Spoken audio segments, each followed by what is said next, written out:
ASAP performer na si Jida Avansado lumipat na sa Viva. Handa na kaya sa Young Adult Project? Ang buong detalye, alamin!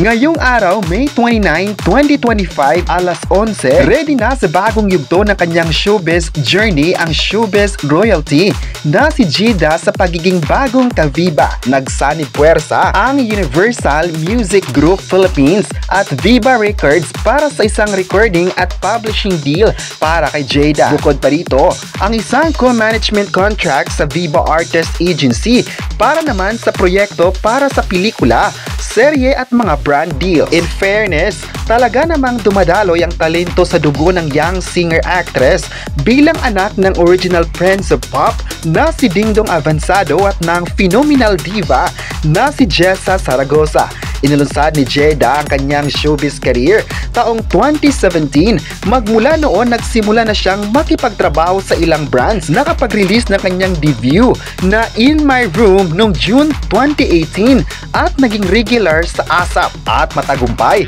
na nagtanghal sa kanyang kauna-unahang digital solo concert na Jida in Concert. Kasunod ng milestone na ito, naglabas si Jida ng ilang songs mula 2021 hanggang 2024 gaya ng No Way But Up na nagsilbing official na soundtrack para sa TV series na Teen Clash, ang palabas na nagsimula ng kanyang karera sa pag-arte. Dagdag pa rito ang Right Lover, Wrong Time na kanyang isinulat kasama ang kanyang tatay na si Dingdong. Nitong 2023, pumirma rin si Jida sa Republic Records Philippines, isang subsidiary ng UMG Philippines. Ang pagmamahal ni Jida sa musika ay nagbunga ng mga parangal sa kanyang young career. Kabilang dito ang award for Best Female Recording Artist sa 32nd Awit Awards noong 2019 at Female Pop Artist of the Year sa 30th PMPC Star Awards for Music noong 2022 para sa kanyang kantang Sana Tayo Na.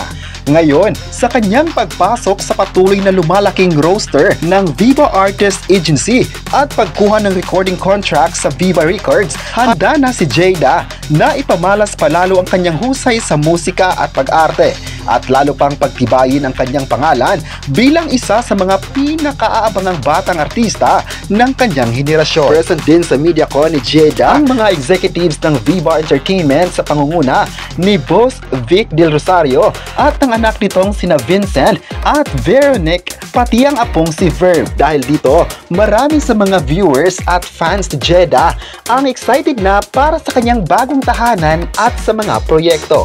Kayo, ano ang masabi nyo na lumipat na ang ASAP performer na si Jida Avansado sa Viva Artist Agency? I-comment na kung proud din ba kayo sa kanyang paglipat at huwag kalimutang i-subscribe ang ating YouTube channel.